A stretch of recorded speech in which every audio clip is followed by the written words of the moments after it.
Salut à tous, je suis heureux de vous retrouver pour une nouvelle émission, enfin plus pour une nouvelle vidéo, où on va parler de ce drama qu'il y a eu entre Ken Bogard et Julien Chiez. Alors, Julien Chiez est un journaliste spécialisé dans le domaine du jeu vidéo depuis plus de 20 ans et il travaillait à l'époque avec son ex-compagne Carole Quinten sur leur chaîne respective sur l'actualité du jeu vidéo en tout genre.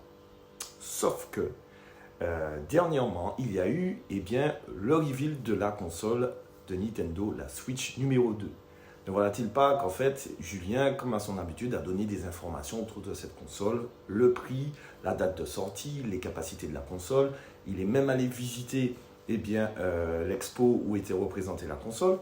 Il a pu tester la console, etc. etc. Cependant, lors d'une émission de jeux vidéo, où il parlait justement du prix de la console, excessif, etc., etc. Et j'avoue que c'est excessif. Et j'avoue que le prix des jeux est excessif. Il a essayé de dire, les éditeurs vont prendre exemple sur Nintendo et vont faire à peu près comme Nintendo. Sauf que Ken Bogard, ça ne lui a pas plu. Et la séquence qui va suivre va vous donner matière à réfléchir pour savoir qui a raison ou tort. Ça, c'est l'effet de bord qui est induit par ce move-là, c'est que ça va décomplexer les autres éditeurs qui vont arriver en disant mais alors attendez, parce qu'on produit des gros jeux, etc. Qui a décomplexé Nintendo? Qui a décomplexé Nintendo? Qui a décomplexé Nintendo tout seul. Non, pas Nintendo tout seul. Les jeux à 80 balles, c'est Sony. Le PlayStation Plus qui augmente, c'est Sony. C'est Xbox. C'est eux qui ont décomplexé tout le monde. La console à 800 balles, c'est Sony. D'accord? C'est eux qui ont bouleversé tout le monde. La console à 550 balles qui augmente de 50 €. La console à 120 000 yens au Japon, c'est Sony PlayStation. Qui a dit ils continuent d'en vendre? Qui a lancé tout ça? Qui a lancé cette folie, ce monde de fou là? C'est Sony. Donc arrête de pointer Nintendo parce que tu vas marquer à 90 € en disant que c'est eux qui lancent le monde de fou. T'es quand même le roi de la fake news, c'est quand même incroyable. Si Nintendo se positionne là, c'est parce que avant il y a des gens qui sont assez fous pour vendre des jeux. C'est un déni de la réalité absolue. Mais on est sur CNews ici ou quoi? Mais qu'est-ce que tu racontes? C'est 80 € depuis le début. Les putains de jeux PS5 depuis 5 ans.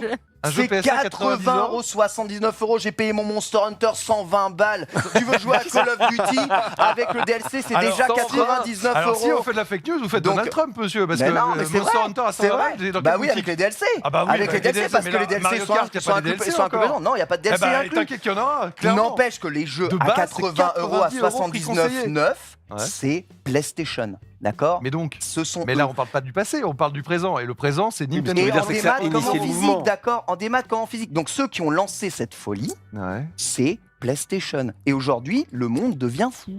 Voilà, et on se retrouve. Mais vous savez ce que j'ai kiffé encore plus, c'est lorsque Ken Bogard a remis Julien Chiez à sa place, lorsque Julien a essayé de l'embrouiller pour lui dire hey, les jeux c'est pas à 80 €, c'est à 90. Et là Ken qui lui fait calme-toi. Mario Kart est à 90, c'est ça, Mario Kart est à 90, les autres jeux sont à 80 €. Voilà. Roi de la fake news.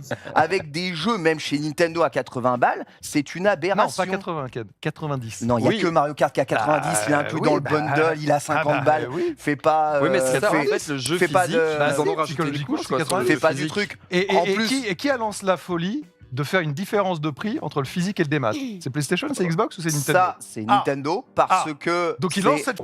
Vous partagez, vous likez et vous vous abonnez. Et laissez-moi en commentaire vos réactions pour savoir en fait qui est-ce qui a raison ou tort. Parce qu'en gros, c'est vrai que la Switch 2, j'ai plus l'impression que ça va faire un flop qu'être un banger. Alors, bien sûr, qualité visuelle magnifique, sauf que ce n'est pas une console OLED. Et